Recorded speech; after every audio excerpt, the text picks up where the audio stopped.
Зохиолч Пүрвийн алтан дуул. Тойрогт мөчлөг 7 дугаар хэсэг. Охин хүн эрхийг мэдэж байж хэмээн амандаа өгүүлсэн өвгөн гэртээ орохоор эрэхтэл гэрээс чихтэйхэн танил дун сонсдов. Гэрэгт дурлан чих тавьбал хүргэн доржийнх нь хүнгэнсэн дуу мөн байлаа. Би чамайг ингээд давхиад ирнэ гэж мэдэж байсан юм. Мэдэхгүй хөө. Мал дээр байж байснаа л юу болсон юм наашаа жигтэйхэн яраад хэн нэгэн дуудаад байх шиг санагдаад давхиад ирлээ. Ижи аав хоёрт муу юм болсон юм шиг сонин өдөржин татаад юур болдоггүй. Тэгээд шүн болсон хойно өөрөө ч мэдэлгүй наашаа давхичихлаа. Сая аавын гадаа буулаа гэтэл танаад ороод ирэх юм. Сони юм да. Гэх хүргэнийхээ дууг сонсоод үгүй мөн алц шиг сэтгэлдээ сайн хүү дээ. Бид хоёрыг ирэхээр ирчүү дээ гэж өөртөө баярлсан өвгөн хөлн хөнгөрөн гэрт оров. Хэм байна хөгшөн? Санаан зовнин асуух хөгшнийхөө өдөөс тэрүүхэндээ мошин харсан өвгөн хүргэн байна хөө. Наашаа санаан зовоод давхиад ирж гин гэсээр орондоо орохоор завдтал эмгэн үндийж үгүй тэгээд хүргэн ирсэн юм бол манад орж ирэлгүй охиных руу ордог нь яаж байгаа юм бол доо? Бас яа үгэн минь хүүдээ аяг цай хоолч болгоно хийж өгье гэсээр эмгэн яарвчлан босов. Хоёр хөгшин галдуулж дорхноо цай чанаад аяг шул хийгээд хүргэнэ орж ирэхийг хүлээсэн ч тэр шөндөө орж ирсэнгүйд өглөө орж ирэх байлгүй гэлтсээр унтцаажээ. Гэтэл үүр зүрээр морин төвөргөн сонстон шөнө хугслан ирсэн хүргэн нь хадам аавынхаараа орсонгүй буцан давхижээ. Ямар учиртай юм болоод байгааг хоёр хөгшин ойлгоогүй ч ямар нэгэн зүйл буруугаар эргээд байгааг л таамаглаж ядан байлаа. Өглөө эртлэн босч охинод орсон дулмаагүй охин нь жигтэйхэн эрт босчихсон гэр орноо цэмбийтэл цэвэрлээд жигтэйхэн баяртай дуайлан нүүр амаа шунхтад суугааг хараад дотор нь нүүх харах шиг болов. Арай өчнөө нялх хүүхэдтэй төрсөн эгчийнхээ нөхөртэй гэх бодол төрөвч түүний хүчээр үгүйсгэн үгүй байлгүй дээ. Манай дорж ухаантай хүн эхнэрийнхээ дүүтэй ээлтэй хоёр болохгүй байлгүй. Тэгээд ч өчнөө нялх хүүхэдтэй хүн тэднийг бодох байлгүй дээ. Манай сүглэгмаач хэл амтай ааш муутаач хүргэн ахтайгаа арайч тийм нүгэлтэй зүйл хийхгүй байлгүй хэмээн төрсөн охиноо өөрөөсөө мөрөн бодож суулаа. Миний охин шөнө хүргэн ах чинь ирээ юу гэж асуухад дуу аялаж суусан сүглэгмаа жишимж үгүй. Тэгсэн ээжээ хүргэн ах ирээд хоноод явсан гэхээс өөр хэлсэнгүй. Гэтэл энэ явдал зөвхөн үүгээр зогссонгүй хэд хэд давтагдаж хоёр хөгшин бүр өмөрч гүйцээд байлаа. Төрсөн охиндоо итгэхгүй зүүн совин болоод буй хажин жигтэй зүйлсэд итгэхгүй гэдгээ хоёр хөгшин мэдэхгүй зовно. Нэг талаар охиных нь ааш занзалсран аштайхан байвч нөгөөтэйгүр жил дараалан төрсөн 6 нялх хүүхэдтэй сүнжидмээ охин ганцаараа хаягдаж хоцрох гээд байгаа хажин мэдрэмж хоёр хөгшнийг голыг гогдон зовоож байлаа. Ямар нэгэн зүйл үзэхээс өмнө үхээд өгсөн гэх гашуун бодол хэн хэнийх нь толгойд эргэлдэвч насны эцэст эрлэг хүртэл мартсан мэт эвэрвэл тов тунгалаг байгаад байгаа өдөл зовлогоо яалтай. Хөгшөд хоорондоо сайтар ярилцаад ямар тааж тандаж үзэхээр шийдэн дарив өвгөн сумын төв орж том охинтойгоо уулзахаар өглөө эртлэн гарав. Өвгөнийг охиныдоо эртэл байдаг зүйл яг л байдгаараа л байлаа. Охин нь саяхан төрсөн Нираатагаа зууралдан нялхын яг дээр нь төрсөн жаахан охин нь энд тэнд гүйж өмүүлнэ. Сүнжидмаагийн хоёр том нь хүү агаад үлдсэн дөрөв нь охин төржээ. Саяхан нэрэлсэн сүнжидмаа хажууд нь байж хүүхдийг нь хараад өгдөг аав ээж нь хөдөө рүүгээ нүүчихсэн болохоор нилээд ядрангуй байв. Дорж ууг нь хөдөө малаа малчидтай даатгаад хаяахан эргэж очдог бусад үед нь гэртээ байж эхнэртэй туслан халамжилж хамт байдаг байснаа сүүлийн бараг сар гаруй хугацаанд хөдөөх мал хизүүдэд байна гэд гэрийн бараа харахаа байжээ. Хамгийн том нь одоо 8 настай. Тэгээд доошоо дандаа балчруудтай зууралдах сүнжидмаа нэлээдгүй ядарч байлаа. Охиныхоо байгаа байдлыг нүдээр харсан дарив өөртөө халаглан харамсацав. Ямар чиний нөхөр сүглэгмаагийн дэрж хоноод байна гэлтэй биш. Төрөө дудаагүй байгаа нэлэх биетэй олон балчир хүүхэдтэй охиноо амьдралаа бод дүүтэй чи нөхөр чинь уулзаад байна гэлтэйч биш. Дэмийл хоолой дээрээ аргах нулимсаа дотогшоо шимэн охиноо өрөвдөд сов. Дутуу гүцүү зүйл үгүй элбэх хангалуун амьдарч буйж гэлээ хүнд хайр халамж дутаад ирэхээр ямар л өөдтэй байх вэ дээ зайлвал. Зулаагаа гიშгэж нэгэн ихийн хөвлөгөөс уван цуван төрсөн дусвч цусныг гусвч ясныг хорвоог хоёрхан биеэр аргадаж тулах нэгэн эцгийн үрс хэрнээ эгчтэй өмг төшиг болох орь ганц дүүн яагаад төрсөн ганц эгчийнхээ эр нөхрийг булаан олон нялхахын сэтгэлд сэв суулган хайрын сайхан амьдралаар нь тоглож буйг өвгөн аав нь үл ойлгоно. Ойлгохч ухаан дотно. Хэдийн насны үйлдсэн үүлэн үр болоод нэг насаар нь өдийн нар харуулалгүй зовон шаналгаж буй хорвоо юм болдоо зайлвал.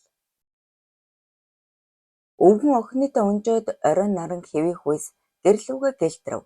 Очоод муу хөгшөндөө юу гэж хэлэх олон нялхад дарагдсан охиныхоо амьдралыг цаашид хэрхэн төвхнүүлэх хийгээд төрсөн ганц эгчийнхээ хаянсан ханыг уруу татан завхаарч буй бага охиноо чухам яах хэрхэн шийдэхээ үл мэдэн өвгөн мэдэрнэ.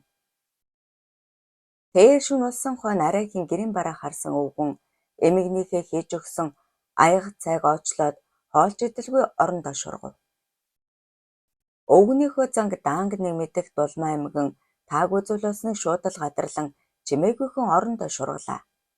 Асууя гэвч зүрх хүрсэнгүй.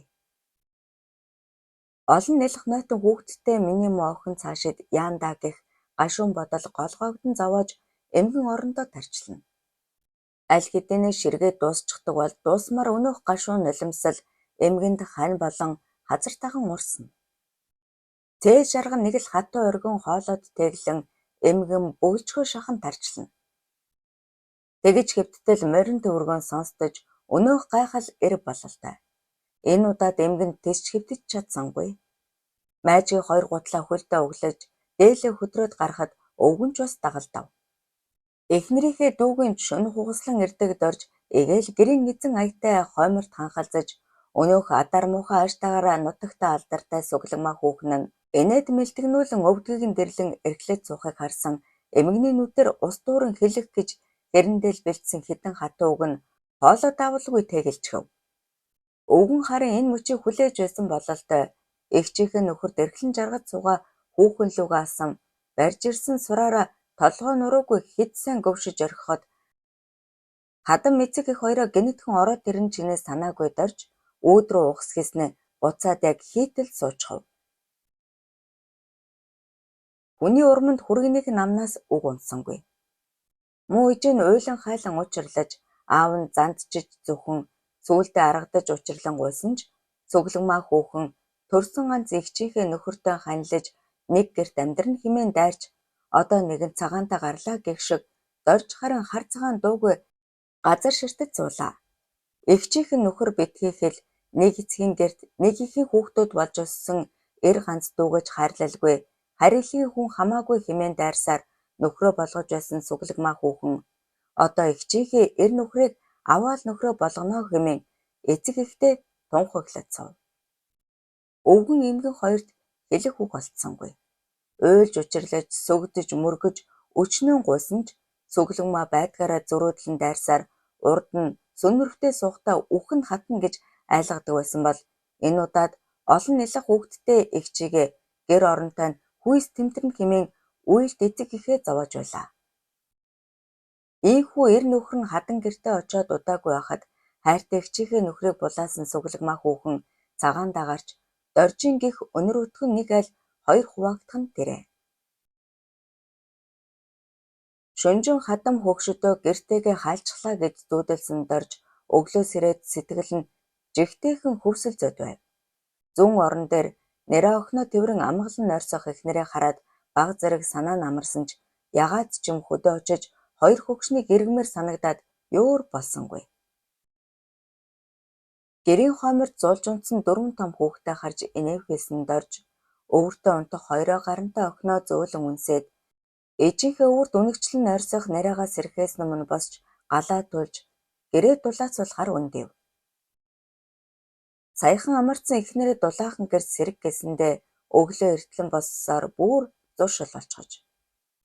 Эхнэртэй хайртай халамжтай гэж жигтэйхэн тэрээр ойр ойрхон 6 хүүхэд төрүүлж өсгсөн гэргийгээ ядрах вэ гэсэндээ чадлаараа л хийжээ. Сүнжидмаа эрүү зөөлөн зантаа хийгээд ажилч хичээнгүй нэгэн тул өөрийг нь халамжлан хичээх нөхрөө бас хайрлан хүндэтгэнэ. Эдний гэр бүлд хэрүүл уруул ямар нэгэн үл ойлголцол байдаггүй энгүүн тайван сайхан гэр бүл байлаа.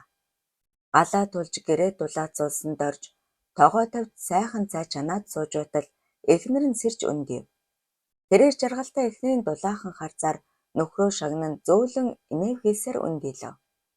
Эхнэрийнхээ элдэг зөөлөн инээмсэглэлээр шагнуулсан дорж хайр гэрэлтсэн харцаар ханаа ширтсээр өмнө нь саяхан чансан сүйтэй цагаан ягалан тавьж талах урам жигнэмэг зэргийг өмнөх ширээн дээр нь өрөөд миний хань сэрч гисэн үү? Ойхон унтаж байгаа дээр босч цаагаав. Хань нь ингэсгээд хөдөө явхаас хэдэн малчтай иргэнгээ аавынхаараа ороод ирээ дээ. Ойрд очисонгүй 2 хөгшин 1 хүүхэд. Нэг хүүхэн маань яаж суухан суугаа юм бол доо. Гэхэд нөхрийнхөө өдөөс наран мэт мишээсэн Сүнжидмаа. Өө, миний хань цай хүртэл чанаад амжаа юу? Би чинь чинийхээ халамжинд бүр цадаад эзэгтэй гэдгээ мартах шахаад байна шүү. Гэхэд за яах вэ дөхөө. Миний хань охиноо том болохоор залхатлал эзэгтэн ажиллаа хийн шүү дээ. Хүүхдээ баагаа дээр жаал эрхлээд авдаа. Гэд хэргүй цагаанаар хөөхрөхөд Сүнжидмаач даган хөөхрөв.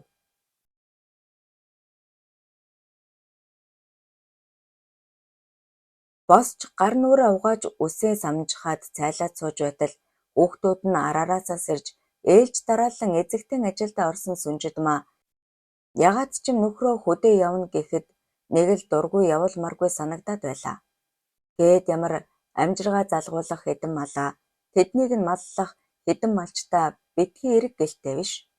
Бас ч гэж төрснөөс хойш очиж чадаагүй ээж авдаа битүүхэндээ санаа зовж байсан тул нөхрөө дуугүйхэн л явуулав.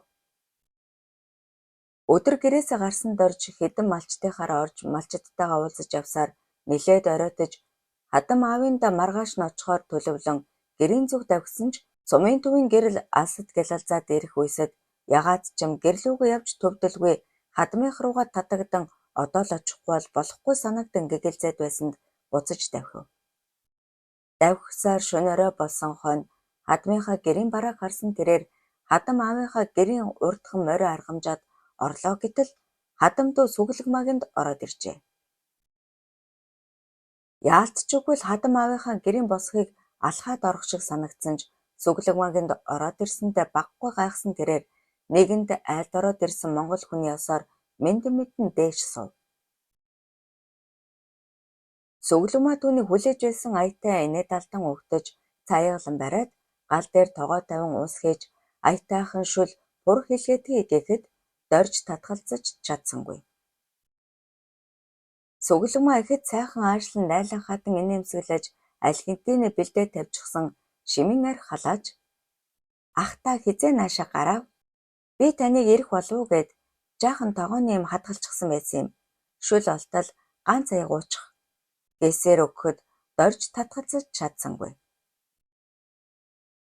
Нэг тийм ямар нэгэн ургамлын ч гэмээр юм уу хажин амттайч хоолоор нь зөөлөн гулган орох шимийн архинаас ганц аягийг уугаад хэсэг суусан доржин хамаг бие бадаран нэг сонин болоод ирэхэд хоолойныхоо товчийг талан ингэрээ задгаасан тэрээр өөрийн ирэхгүй сүгэлгмаагийн хөдөлгөөн бүрийг нүд дагуулan харцав. Ягаад ч юм энэ үед эхнэр хүүхэд зорж ирсэн хадам ээж аав нь огт бодолд нь орж ирсэнгүй. Тэрээр сүгэлгмаагийн хөдөлгөөн бүрийг дагуулan ширтэж гол шиг нарийн бэлхүүс нэмгэн дээлний цаанаас тавих 2 хөх урд хар гэзэг гойлог бэлхүүс дээлэн цаанаас тонтойх өгзөг зэргийг нүд салгалгүй харж тэнэг хүн шиг маасан инээд суулаа. Гал дээр дариглан буцлах шөлийг тогоотой нь өргөн гаргасан сүгэлгмаа Иргэнэг дээрээс аяг аваад шулнус айгалан доржид хоёр гардан барихад тэр бүрийг нүд салгалгүй ширтэж суусан доржийн нүдэнд цуглагмаа нэг ойртон нэг холдож зүү зэрэглээ мэт харагдана. Яалтчгүй хамаг байдгаараа халууцсан хөлрөөд ирэхэд дээлээ тайлж тавиад цамцаач бас тайлан цээж нүцгэлсэн доржийн хажууд эрд суусан цуглагмаа ямар нэгийг ярин аяганд мэлтэлцтэл дүүргсэн шимэн архи барихад зүү зэрэглээн дунд суугаад байгаа мэт доржид санагдан цуглагмаагийн яриа нэг холдож нэг ойртож тэрний царай дөрөх зэрэглээтэн сүм үлдсэн. Юу болоод байгааг ойлгох чадвараа нэгэн талдсан дорж махан биеийнхээ хүсэл захирагдан хувцаа нэг нэгээр нь тайлсаар дотуур өмддөгөө үлдэхэд цуглагмаа түүнийг налан хэнхтэг цээжийг нэлбэж тэгснээ уруул дээрээс нь шимэн үнсгэд дорж түүнийг даран авав. Ийхүү хүслээ гүйцээж цуглагмаа төрсөн эгчийнхээ нөхрийг өөртөө оруулж чадав. Одоо барьсан барьцаа улам лавшруулан доржийг өөрийн болгож өрхийн тэргүүнээр үлдээхэл түүнд хэрэгтэй байлаа. Эхнэрийнхээ төрсөн дүүтэй өөрийн ухаангүй шүнжин самуурын цэнгэж хонсон дорж өөрийн гэгээтэй уралдан ухаан санаанд цэлмэв. Нэг сэрхнээ гин жигтэйхэн хүйтэн оргиж хажуу талаас нь сэрүү оргиулах хүйтэн салхи сэвэлзэх шиг болоход босч галаа төлөвлгүй л болохгүй. Хүүхдүүдээ хөвхүүлэхээр босоод сүнжид маань даарчихна гэж нойрон дундаа бодсоор дорж арайхийн нүдээ нээв. Гэр нь биш юм шиг нэг л өөр харагдана. Гайхаж хэсэг хэвдсэн тэрээр нүдээ нухлан өндийх гэтэл хэн нэгэн түүний цээжээр агдаглан тэрвэрч тэр тэрвэрсэн талаас нь жигтэйхэн сэрүү оргих ажээ. Энэ ч одоо юу вэ? Би зүүдлээд байгаа юм байх та. Амьд хүндэл тэрвэрсэн юм шиг байх юм. Гэтэл жигтэйхэн сэрүү татах чинь юу? Оромхноо гайхан бодсон дорж лавшруулан хараад нүдэндээ ч итгэсэнгүй. Эхнэрийнхэн төрсөн дүү цуглагмаа чармай нүцгэн түүний үр дундах хагаад түүний цээжээр тас тэрвэрчээ. Арай үгүй байлгүй дээ. Дорж хүнжлөө сүхэн харуул өөрөө ч бас чармай нүцгэн байлаа. Урд шөнийхэн чивэл дүүлийг элтгэх хачин үнэр хамрын үзүүртсэн хийн. Өндийх гэж чадаагүй тэрээр гараараа үсээ базан би юу хийчих вэ гэх гашуун бодол хоолой даргаад хөдөлж чадсангүй. Түүнийг сэрснийг мэдсэн мэд жигтэйхэн хурхиран унтаж байсан цуглагмаа нойрмолон үндийн тэгснээ доржийн дээрээс тонгоогоод уруул дээрээс нь шунаглан үнснээ. Өө, миний хард сэрч гисэн үү? Жаахан амрахгүй яагаа вэ? Шөнийн ажилд ядраа байлгүй? Гэхэд доржийн толгой дундуур хүнд мунаар цохиод авах шиг болов. Тэр юу болсныг санахыг хичээвч бодол санаанд нь өчигдөр шөнө гэрт нь орж ирээд цай усны дараа ганц аяга шимийн архи ууснаас хойших юу ч санагдахгүй байлаа. Яагаад гэх хүнд бодол дээрэгдэн үгч дуурах сэхээгүй бушуухан боссон дорж хажуу гэрт нь байх хадам хөгшдөөсөө ичин хайртай ханаа хуурчлаа. Хуурахтаа бүр төрсөн дүүтэй гэх гашуун бодолд дарагдан ичих, гэмших, айх, түмэн мэдрэхүйд баглагдан хувцаа бушуухан өмсөд гарах гэдэл хизээний болдог зүйл болоод өнгөрсөн аятай огт тоохгүй харц суусан цуглагмаа. Миний хайрд явах гэж байгаа мó? Орой хүрээд ирээрээ. Хайрн хүлээж бай. Гэсээр хань нөхрөө хаа нэгтээ үдэж байгаа аятай юу ч болоогүй мэт нэмсэглэн хэлээд газар дээр нь шов хийтэл үнсээд авав. Цуглагмааг тийм үйлдэл гаргахад ихэд цочсон дорж үгүй юу л да цуглагмаа. Намайг уучлаарай. Яг юу болоод өнгөрснийг би үнэндээ санахгүй. Би их гэмшиж бас их хичиж байна. Намайг уучлаарай. Би дахиж ирэхгүй. Би сүнжид ма та хоёрын өмнө нүгэл хурааж буруу зүйл хийсэн байна. Би ханаа хуурчихсан байна. Яагаад юу болоод өнгөрснийг би мэдэхгүй байна. Намайг үнэхээр уучлаарай. Цуглагмаа. Гэсээр хойш ухрахт нь хүмбишийн хүүтэн харцаар доржиг нэвчвч ирсэн цуглагмаа. Би хүсвэл чи дахиад ирэх л болно. Би хүсвэл чи сүнжидмааг дахиад л хуурах болно.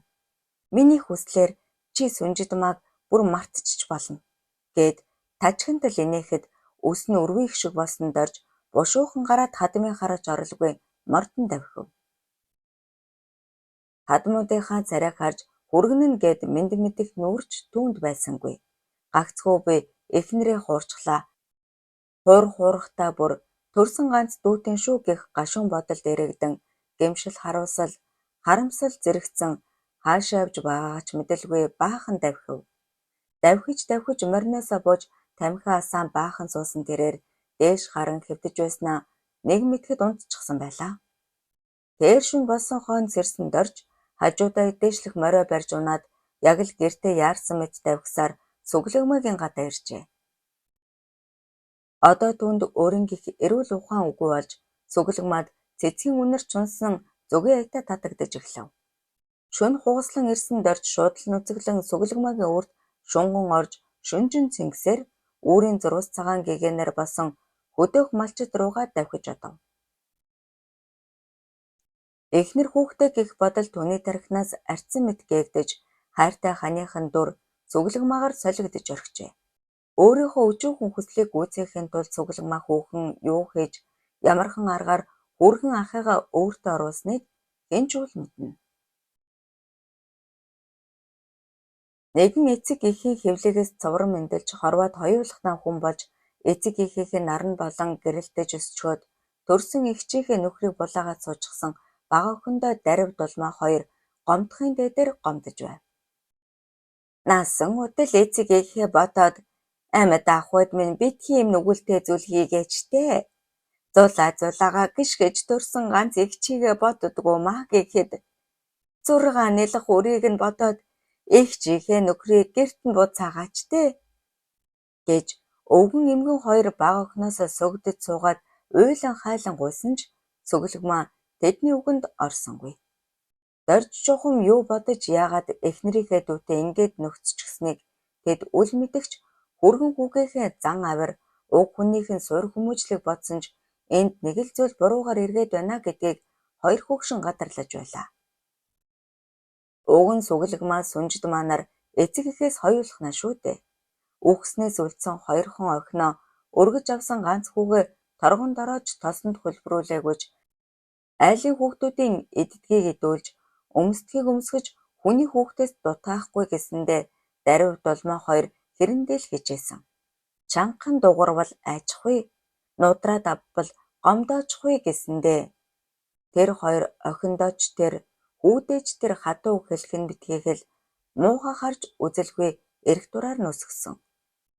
Тэглээгээд сүнжидмаа сүнрөв хоёр нь огт буруу зүрүү ааш авиргүй эрүү зөөлөн сэтгэлдээ ажилласаг нэгт нэмба тус чинрэнгүй болж өссөн бол Сүглэгмаа харин тийм байгаагүй. Хүүхэд байхын л өөрийн дураар аашиж авахыг хүссэн зүйлээ авч хаяхыг хүссэн зүйлээ огт хайрлалгүй хайж таалагдаагүй хүний өмнө хинч байсан үгс үрдэг байсан. Тэр үед л хатуу ширүүн ааштай охиноо ганц нэг нудраад авах минь ялаа. Болохгүйг учирлаж зөрж уурлах үед нь ганц нэг хатуу үг хэлж байх минь ялаа. Тэгсэн бол энэ охин минь хувиа хичээсэн муухай ааштай нэгэн болж өсөхгүй ч байсан юм билүү. Хизээ хойно өдөл насандаа ийм бузар булайг үзэхээ мэдсэн бол баг балчир байхад нь зөв өсгөх минь яалаа. Өвгөн эмгэн хоёр өөрсдөө ин халаглавж нэгэнт оройтжээ. Бум бужигнож төм дүжгэнсэн хотоор хаагууржим тэнэж хэний ч юм үрийг гэдсэндээ тэжгээд төрөх төгсөн томоо гэдтэй эрэхт нь ивээ минь халаг минь гэж хөөрхийлж өгдөхийнхаа оронд хаавсан газартаа буцгээд хөөгөөд явуулах нь ялаа. Нэгэн герт нэгэн эцэг эхийн үр болж өссөн сайхан хүүг минь эр нөхрөө болгоно гэд уйлж хайлан дураараа ажиллахад нь эцэг эхийнхээ үүргийг олигтойхон гүйцэтгээд амийг нь ар дээр нь гартал алгадаж эсгээдэж ороож сураар хүлээж ч хамаагүй хорж цагдах минь ялаа. Тэгсэн бол хайрын сайхан үр минь амьд мэнд байж сэтгэлтэй хүнтэйгээ гэрлэж үр хүүхдтэй болж өнөр өтгөн өрхийн тэргүүн болж үр үндсээ үлдээж бидэн хоёр өтөл насандаа гуниж гутарч суух биш өнөр жаргалтай өө эмээ жаргаж сууж байсан юм билүү.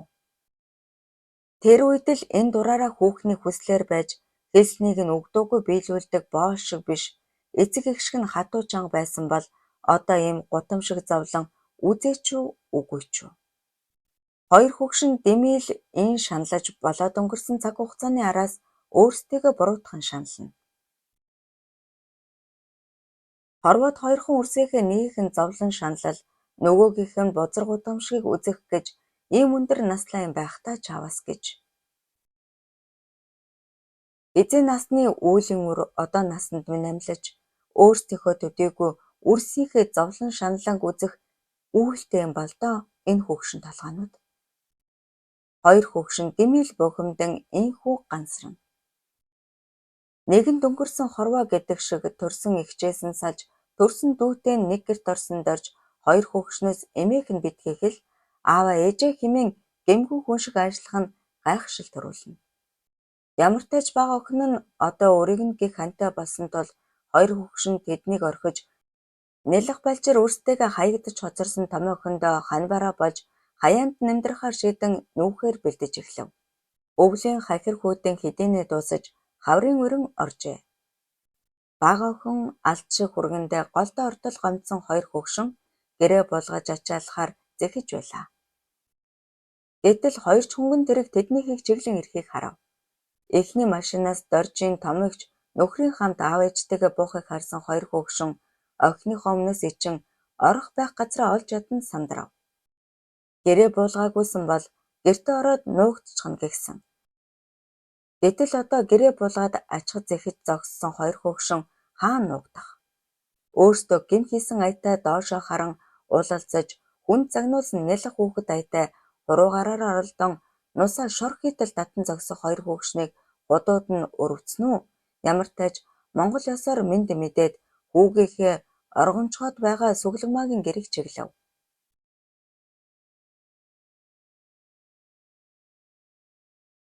Дараагийн машинаас доржийн хоёр эрэгтэй гурван эмэгтэй дүү нь буугаад мөн л адил хөгшөцтэй мэд мэдэлцснээ эцэг эхийнхээ араас алгацгаахад өөрхий хоёр хөгшин хэдийгээр охиндоо голтой ортол гомдсон ч хүний л эцэг их хойно ийм олон хүний дунд ганцааранг нь торойтол орхиод явчихж бас л чадалгүй тэрв хүндээ шуугтна зогсов.